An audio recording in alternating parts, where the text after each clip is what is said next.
Good evening, everyone, and welcome to our online Bible study on Daniel Revelation. And now we are in the sanctuary, and may the heavenly understanding be upon us. And I greet you and wish you grace and peace and love from the Father through our Lord Jesus Christ. This evening, this afternoon, I would like to share with you the study on in details the health reform. So this is a part of the sanctuary wherein it is represented as a golden path of manna. So we will go in details. Last time we discussed this in a summary, but now I would like to present this in details. So the golden path of manna, which symbolizes again the health reform. So this is the Ark of the Testament, where inside the Ark of the Testament or the Ark of the Covenant, we find three things or appliances: the golden pot of manna that had manna, the rod of Aaron that budded, and the two tablets of stones. So this is also considered to be the part of the present truth that we also preach to this world, around the world, so that many will also receive the light that we receive from God about the sanctuary doctrine. And this present truth, of course, is also pointing forward to the three angels' message, especially the third angel's message, which is the message for our time. So I would like to start with the Bible verse found in Psalm 67, verse 2. And the Bible reads, that thy way may be known upon earth, thy saving health among all nations. So this is one a purpose or goal that God gave us, the light on health reform, that the world will acknowledge him as the greatest physician, and also this message will be also a blessing to us. And not only that, of course, it will be a blessing to all the nations. So this is a presentation in a chronological aspect. So I would like first to start with the vision on health reform. Actually, there are five visions, and we have three major visions. So I read, it was in 1860s, the decade of two basic health reform visions, June 6, 1863, and December 25, 1865. In December 10, 1871, I was again shown that the health reform is one branch of the great work it is to feed the people for the coming of the Lord. So these are the three major visions: June 6, 1863, December 25, 1865, and the last one, December 10, 1871. So it is as closely connected with the third angel's message as the hand is with the body. So let me present you in a chronological way. So this is in 1863 in Spiritual Gifts, Volume 4, page 153. But since the Lord presented before me in June 1863 the subject of meat eating in relation to health reform, I have left the use of meat. So this is how Sister White also shared to us her experience. And this actually was written, although it was published sometime in 1864, it was the vision actually uh, happened or transpired in June 6, 1863. And you will notice 3 weeks after the registration of the General Conference of the Seventh-day Adventists in May 20, 1863, God gave this light for his people to be blessed. So we move forward to 1868. Yet we do not hesitate to say that flesh meat is not necessary for health or strength. The liability to take decisions increased tenfold by meat eating. So this is what the testimony is telling us. And this is really a great blessing for God's people as we look forward to his coming. And if we will heed the call or the counsel of these messages, actually, the intellectual, the moral, and the physical powers are depreciated by the habitual use of flesh meats. So meat eating deranges the system and beclouds the intellect and blunts the moral sensibilities. Okay, so that is how we actually appreciate the goodness of God. So we move forward to 1869. If ever there was a time when the diet should be of the most simple kind, it is now. So you will notice from time to time, uh, Sister White gives this message to God's people. And if you try to analyze and understand, it is always a question, a clarification, if this is really the light that comes from God. So now in 1869, which should not be placed before our children. Its influence is to excite and strengthen the lower passions and has a tendency to deaden the moral powers.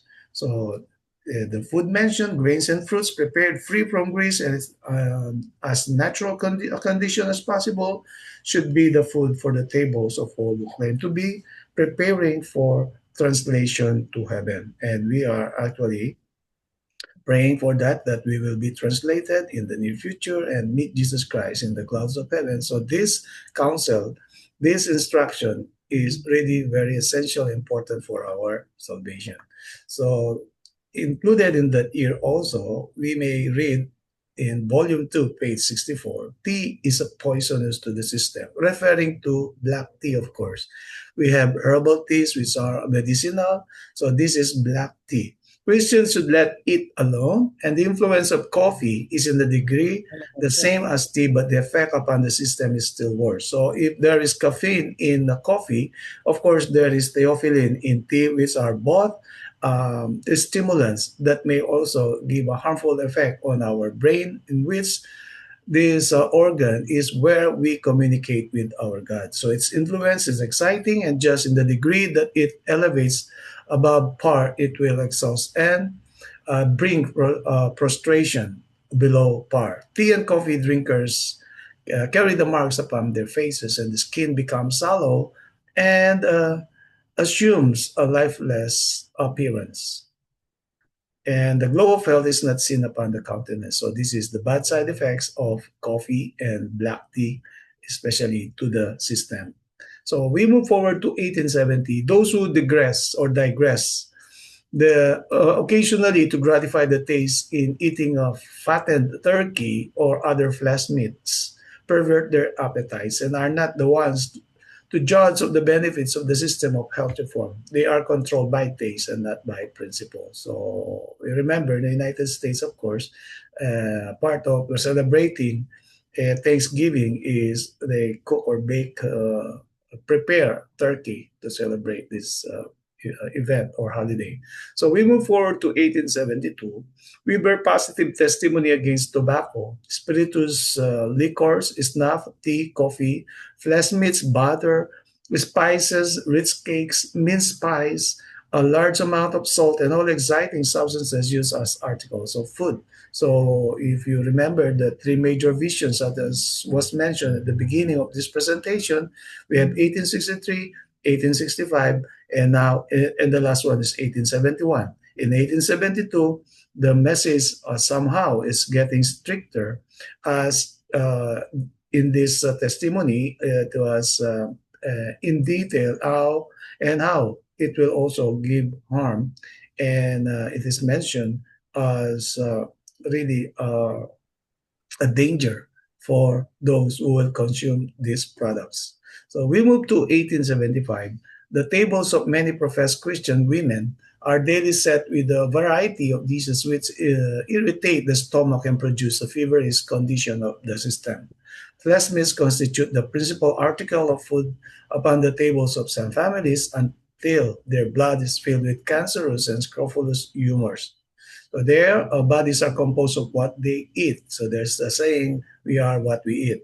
But when suffering and disease come upon them, it is considered an affliction of providence. So this is what happens. in reality. And sometimes, if we ignore this, there are times if we ignore this counsel, of course, we will suffer the consequences. So we move forward to 1883. Review and Herald, May 8, 1883. Meat is not essential for health or strength, else the Lord made a mistake when he provided food for Adam and Eve before their fall. All the elements of nutrition are contained in fruits, vegetables, and grains. So we move forward to 1819. In the Councils on Health, page 450, again and again, I have been shown that God is trying to lead us back step by step to his original design, that man should subsist upon the natural products of the earth. So from 1863 until 1890, and at the end of this uh, chronology of events, we will notice that this message, of course, is for the Seventh-day Adventist, God's people in those times. And yet, centuries have already passed, in many years, decades, century actually, already passed, and yet this message is still ignored, or shall we say neglected, or shall we say partially adopted or accepted. So, manuscript 22, 1887, the common use of the flesh of dead animals has had a deteriorating influence upon the morals as well as the physical institution. Ill health in a variety of forms, if effect could be traced to the cause, would reveal the sure result of flesh eating. 1896, cancers, tumors, and all inflammatory diseases are largely caused by meat eating. And from the light God has given me, the prevalence of cancer and tumors is largely due to gross living on dead flesh. Animals are diseased, and by partaking of their flesh, we plant the seeds of disease in our own tissue and blood. Then, when exposed to the changes in the malarious atmosphere, these are more sensibly felt also when we are exposed to prevailing epidemics and contagious diseases, the system not in a condition to resist the disease. So people are having a weak immune system or resistance to different kinds of diseases, be it a virus, be it a bacteria or fungus or protozoa and so on and so forth. So one way to strengthen our immune system, especially in our present time, of course, is to heed the counsel of the Spirit of God in this testimony. So if we want to have a stronger immune system, we need to follow the instructions, and of course, back to the a diet that God gave in Eden to our parents, Adam and Eve. So we move forward to 1897, the manuscript 3, written in 1897. The meat diet is the serious question. Shall human beings live on the flesh of dead animals? The answer from the light that God has given is no, decidedly no. So again, this is for God's people, and in that time, in 1897, of course, is for the Seventh-day Adventists. And we will notice that until now, again, this is a practical counsel and a very important part of the message that God has given his people. And also, this is our message so that we can teach by example and also by means of teaching people on how diseases also is very rampant in every part of the world. And the light that was given, of course, is no, decidedly no. So in 1899, the light given me is that it will not be very long before we shall give up using any animal food. So this is animal, referring to animal products. Even milk will have to be discarded. This is accumulating rapidly. The curse of God is upon earth because man has cursed it. So this is also the fulfillment of Jeremiah chapter 45, verse 5, the last part, that the Bible speaks of, that I shall bring evil to all the flesh. And if you will turn the Bible to the New Testament in 1 Corinthians chapter 15, verse 39, not all flesh are the same flesh. The flesh of man, the flesh of four-footed beasts, the flesh of birds, the flesh of fish are all now cursed. So we have different kinds of diseases or systemic diseases to this different flesh. So God is giving us warning, giving warning to his people as early as 1899. So now we move forward to 1902, reform needed. If Seventh-day Adventists practice what they profess to believe, if they were sincere health reformers, they would indeed be a spectacle to the world, to angels and to men. And they would show a far greater zeal for the salvation of those who are ignorant of the truth. And I would like also to include this paragraph too. Greater reform should be seen among the people of God, who claim to be looking for the soon appearing of Christ. So this is for the Advent people. Health reform is to do among our people a work which it has not yet done. And you will notice it's already 1902, and yet it has not yet done. There are those who ought to be awake to the danger of meat eating, who are still eating the flesh of animals, thus endangering the physical, mental, and spiritual health.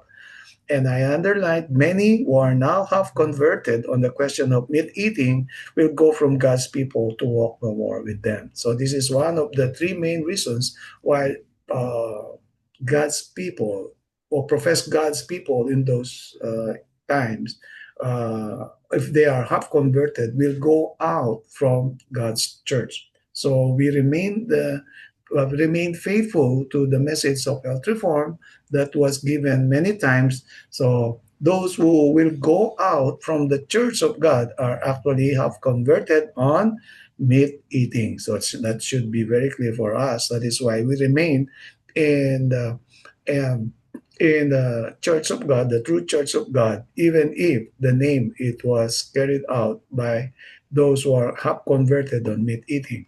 So we move forward to 1901. Letter 83, 1901. Worldly physician cannot account for the rapid increase of disease among human family, but we know that much of this suffering is caused by the eating of dead flesh. So again, 1902. So let the diet reform be progressive. It means the time since the time this light or vision on health reform was given, so we need to go up, shall we say, to progress with regards with the light on health reform. So that involves cooking, that involves combination of food even if they are vegetarian, and also that involves condiments, spices, or any ingredients that we will also be included. And again, it was mentioned the time will come. Tell them that the time will soon come when there will be no safety in using eggs, milk, cream, or butter because disease in animals is increasing. Okay. So 1903, Councils on Diet and Foods, page 380. Vegetable, fruits, and grains should compose our diet. Not an ounce of meat should enter our stomachs. The eating of flesh is unnatural. We are to return to God's original purpose in the creation of man.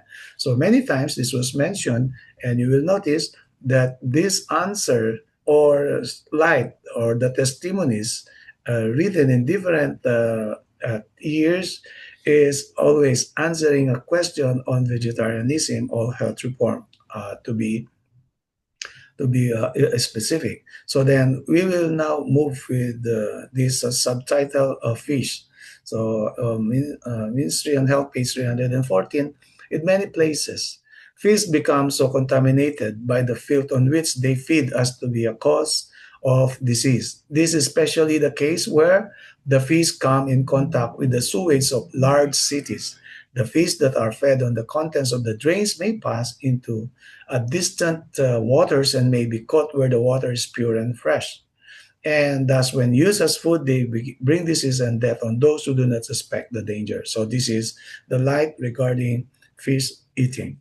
So in 1905, we move forward to 1905. Flesh was never the best food, but its use is now doubly objectionable since disease in animal is so rapidly increasing. And those who eat flesh are but eating grains and vegetables at second hand. So we want to eat vitamins and minerals, essential oils, first hand, but if we eat these animals, actually we are eating again second hand. For the animal receives from these things the nutrition that produces growth. Okay. So that's why there's a saying: if you want to be strong as the carabao, don't eat the carabao, but eat what the carabaos eat. So because it is the first and source of vitamins, minerals, and again the nutrients that is needed for man's subsistence and for his strength, both physically, morally, and spiritually. So the light that was in the grains and vegetable passes into the ether, and we receive it by eating the flesh of the animal. How much better to get it direct or first hand by eating the food that God provided for our use. So we move forward to 1913, the science of cooking. Now it now went to the topic of cooking is not a small matter. So there's also a testimony that speaks of that cooking is equivalent to 10 talents, because this is how we feed our family. This is how we also feed our body. This is how we become healthy or sick. So that is why cooking again is equivalent to 10 talents. So the skillful preparation of food is one of the most essential arts. It should be regarded as among the most valuable of all the arts because it is closely connected with life. Both physical and mental strength depend to a great degree upon the food we eat. Therefore, the one who prepares the food occupies an important and elevated position. So we are required, both brothers and sisters, to have a knowledge of the science of cooking. And this is not, again, a trivial or a small matter, but instead, this is very important, especially for the message that we are sharing the people, the health reform. So both young men and young women should be taught how to cook economically and to dispense with everything in the line of fast food, and let no encouragement be given to the preparation of dishes which are composed in any degree of fast food, for this is pointing to the darkness and ignorance of Egypt rather than to purify the health reform. Yeah. So those are the chronology of the message from different years, starting from 1863 to and last one in 1913. So let us make a summary, or shall we say, a little detailed part of this vision. So you remember the first slide. So it speaks about the vision of Sister White. So you will see here, December 10, 1871 vision, the last vision. The health reform is one branch of the great work, which is to fit a people for the coming of the Lord, closely connected with the third angel's message. So in manuscript 29, 1897, I have great light from the Lord upon the subject of health reform. I did not seek this light. I did not study to obtain it. It was given to me by the Lord to give to others. So this is not from Sister White. This is not from any human instrument, but it is actually directly from God to us, to help people in this world to be healthy in one way or the other, so that they will be able to glorify God in their body, soul, and spirit. So the light God has given on health reform is for our salvation. So health reform is a part of our salvation, not only for us, but the salvation of the whole world. So this is written in November 12, 1901. So this is how important health reform is for each and everyone. So we move forward to this presentation, or this testimonies. Let the diet reform be progressive. So the moment we are baptized, we have a little light on the health reform, especially in diet reform. So this must be progressive. So no wonder, because of the light, and also of what is happening with the animal kingdom. So the animal products somehow are being discarded by other members of the church. So they uh, want to progress. So some of our members actually are lacto vegetarian or ovo vegetarian, or some are vegan, because they want also to experience the progression of health reform, especially diet reform, in their lives. So we have been given the work of advancing health reform, evangelism, page 664. So in Councils on Diet and Food, space 407, I included this. No meat will be used by his people. So if we are God's people, if we are the true people of God, no meat will be seen in our table or in our homes, or it will not. It will be discarded. So let us be reminded of this. So why we don't seem to comprehend. So yes, this is written actually in 1868 after the two major visions of 1863 and 1865. So, volume 2, page 62. It is impossible for those who make free use of flesh meats to have an unclouded brain and an active intellect. So, it is a direct effect on our understanding or on our um, intellect or even in our judgment if we disregard the message of health reform. So now let us review the five visions on health reform of Sister White to know what principles of health that exist in the Reformation today. So visions in 1848 and 1854. So these are the first visions, the minor visions on health reform, emphasize the injurious effects of tobacco, coffee, and tea, even if it was mentioned many times after 1863, 1865, and 1871, it was first it was given first in 1848 and 1854. And in the second vision, this is 1854, such health-related issues as lack of bodily cleanliness, so this is hygiene, and the need for appetite control were noted. So we quote manuscript 1 written in 1844, and this is also published in Review and Herald, November 7, 1870, from Brother James White. So the first major vision. So Ellen White stated that in 1863, the Lord presented a general plan before me and was shown that God would give to his commandment keeping people a reformed diet. So we call this was called the reformed diet. So we consider this as reformed diet, including the concept that caring for oneself is a spiritual duty.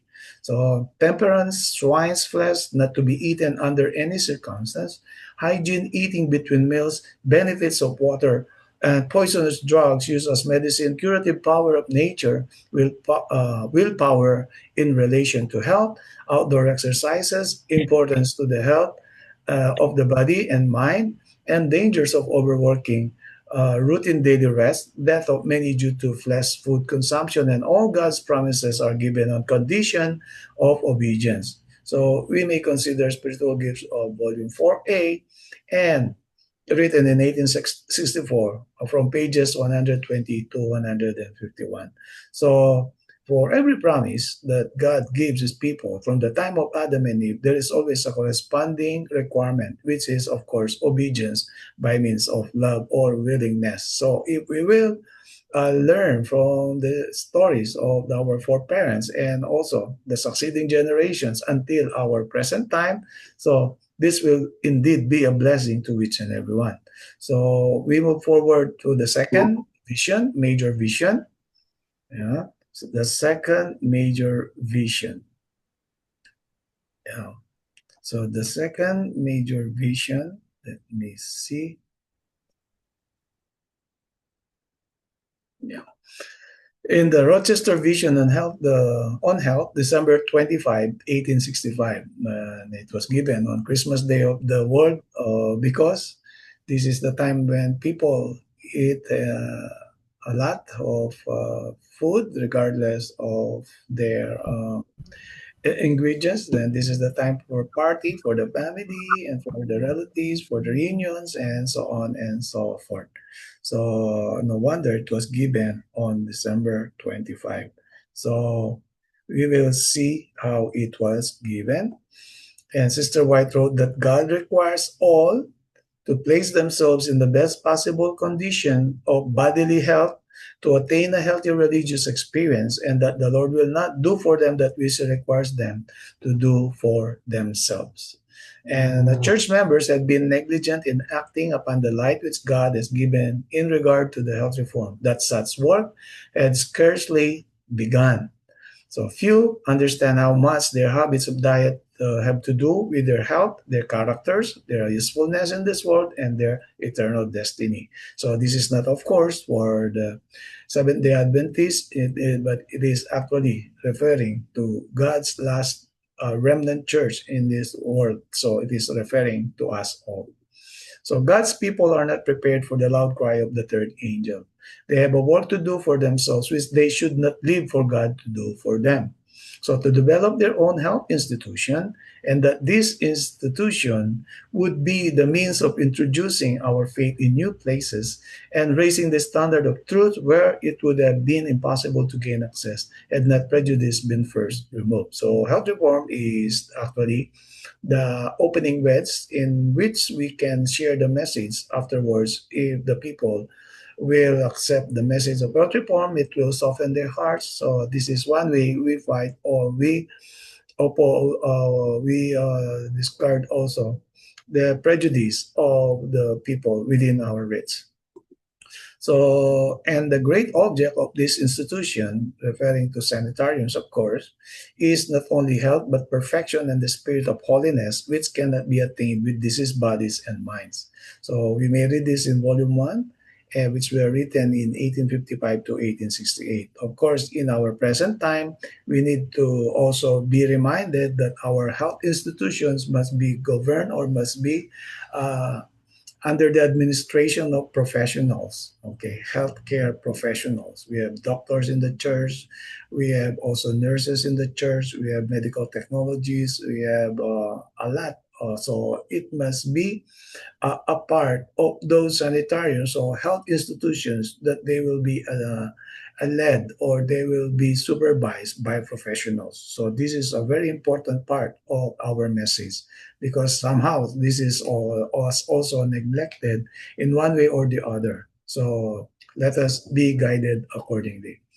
So the fifth Health of the Health Vision series occurred in Bordeauxville, Vermont on December 10, 1871. In the Bordeauxville Vision, Ellen White again reiterated the primary purpose of Adventist health institutions. Adventist health work is as closely connected with the third angel's message as the hand is with the body. So volume 3, page 161. So men and women cannot violate natural law by indulging depraved appetite and lustful passions, and not violate the law of God. Therefore, he has permitted the light on health reform to shine upon us, that we may see our sin in violating the laws which he has established in our being. All our enjoyment or suffering may be traced to obedience or transgression of the natural laws. So, of course, natural laws were provided by God, so that we may also be reminded that the law of nature was also uh, was also given by God Himself. So, for Ellen White, two basic principles in health reform are to preserve the best health and to eat the food which is most nourishing in any given set of circumstances. So, we quote Youth Instructor, May 31, written in 1894. So these are the two basic principles. So we move forward to this part on how God prescribed us the best medicine. We call it, of course, the natural medicine, Ministry of Health. And page 127, pure air, sunlight, abstemiousness, rest, exercise, proper diet, the use of water, trust in divine power. These are the true remedies. Sometimes we uh, make an acronym of a new start, but let us remember also abstemiousness or temperance.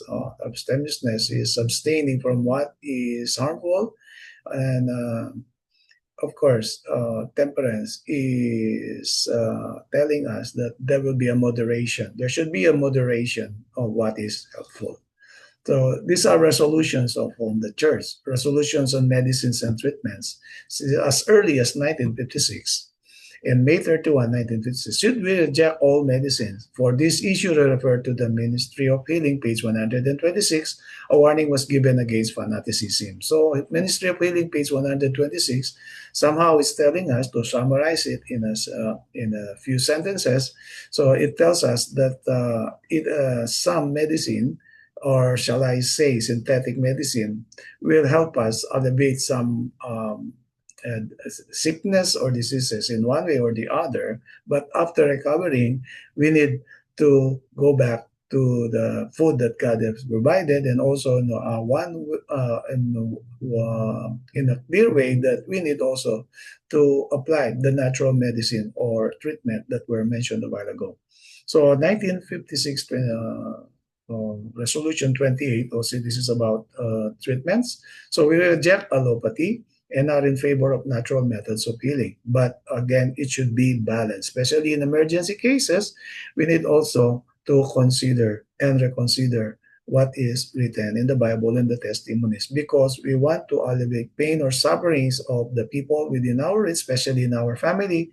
So let us not be fanatics, but let us teach people that the best medicine that God provided is in nature. And of course, if we follow exactly the instructions on temperance, God will help us. And most especially, this is one way or one instrument or tool that we can share the gospel to the people within our reach. So let us move forward and discuss about dress. In volume 1, page 460, so of course this is about reform dress. At first it was called reform dress, and now in the later times it was called dress reform. So God designed that there should be a plain distinction between the dress of men and women, and has considered a matter of sufficient importance to give explicit directions in regard to it. So for the same dress worn by both sexes would cause confusion and great increase in crime. So this is one reason why there are rape cases in different parts of the world. Even if we can also point to the culprit as those who will rape their fellow. So this is really immorality and, in a stricter sense, a great iniquity in the sight of God. So, dress is not a trivial matter. So, our words, our actions, and our dress are daily living preachers gathering with Christ or scattering abroad. This is no trivial matter to be passed off with a jest. This is not, of course, exclusively for the sisters, but also for the brothers. So, fashion affects mostly women. Pride and extravagance in dress are sins to which women is especially prone or exposed.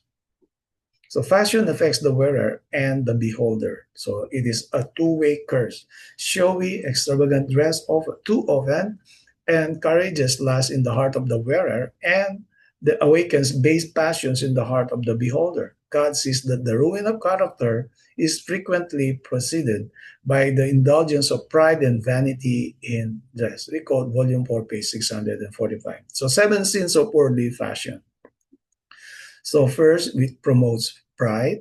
It is immoral. It is unhealthy. It is immodest, expensive, time-consuming, and perverse character. Yeah. So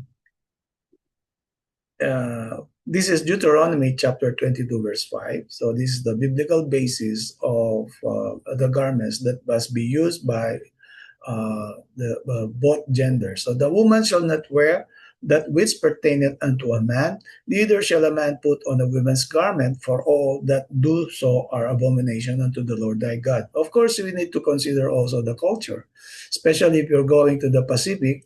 Men or gentlemen actually are wearing it looks like a skirt, but this is a part of their culture. If we will go to some places in Asia, um, there are sisters who are wearing pants or trousers, but on top of it is a long dress. So we need to consider the culture regarding dress. And for us, if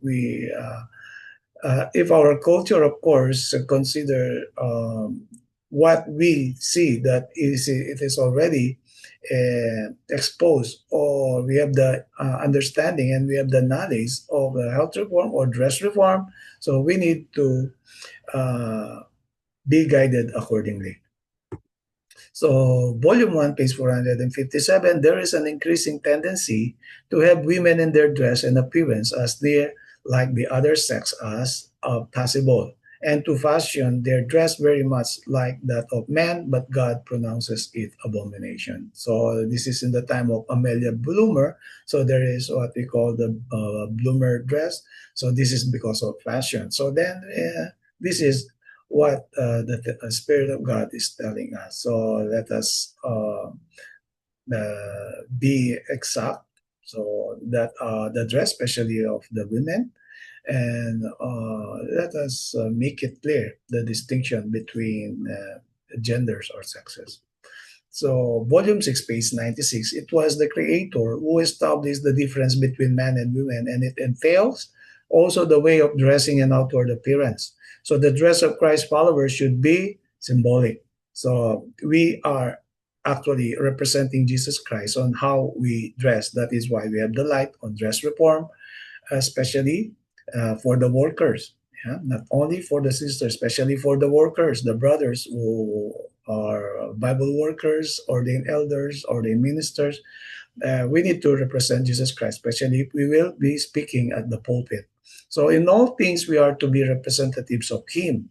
Our appearance in every respect should be characterized by neatness, modesty, and purity. Again, by neatness, modesty, and purity. So let's move forward to hair. So in the New Testament, it's clearly presented the position of Christian church regarding hair. You may read the whole chapter of 1 Corinthians chapter 11, but in verses 14 and 15, that not even nature itself teach you that if a man have long hair, it is a shame unto him. But if a woman has long hair, it is a glory to her, for her hair is given her for a covering. So this is what the Bible is telling us. So the color of the hair. So we may consider Matthew chapter 5, verse 36. Neither shalt thou swear by the head, because thou canst not make one hair white or black. So this is about coloring our hair. So the Lord has not authorized any person to change the color of the hair, since it is impossible to do it naturally, and at the same time not allowed to color it artificially. If you will read testimonies of Sister White, especially in the health reformers, we will notice that there was a time when Sister White was doing coloring the hair of Brother White, James White. And she mentioned in the testimony that it did not only affect James White, but also Sister White, even if she only applies this coloring to her husband. So from that time on, they stopped the hair dyeing or put a color or highlights in their hair, even if the base or the source is natural. She was using actually a natural hair color, but again, it damaged the scalp, and also they had the problem of their sight or their vision. So this is because the Bible is telling us we cannot change the color of our hair. So this is one resolution that we may consider, but of course we need to apply it by love. We need to teach people before we judge. We need to share it by love. So we recommend that the members abstain from the use of chemical products that are harmful to the body or hair. And we are opposed to all extremes of hair fashion. So this is a resolution in 2002. So resolution number 81. So these are pictures of hair dyeing. So this is the effect of hair dye to different kinds of people, both young and old. So you will see the pictures. So this one is a lady whose eyes were affected because of hair dyeing or color. So we need to understand in Council of Health Ways 495, we need to understand that God is in the health reform movement. When we put Christ in it, it is right for us to grasp every probability and possibility. Where is the presence of God now? Is in the health reform movement. Those who practice the counsels that were mentioned in different parts of the spirit of prophecy and follow exactly the instructions on the five major visions, especially the last three major visions. So this is where God's presence is felt and leading his people. So our high calling, page 139, all men are weighed in the balances of the sanctuary. And God would have all realize this fact. That is why we are sharing the message of health reform, not only in the church, also outside the church. But of course, we need to be tactful. We need to be to share it lovingly and with clarity And most of all, we need to teach by example. So may God bless this church, and may this blessing also be upon us as we are nearing the closing of this earth's history and preparing ourselves to meet God, our Lord Jesus Christ, in the clouds of heaven and to be with Him till eternity. So this is the end of our presentation.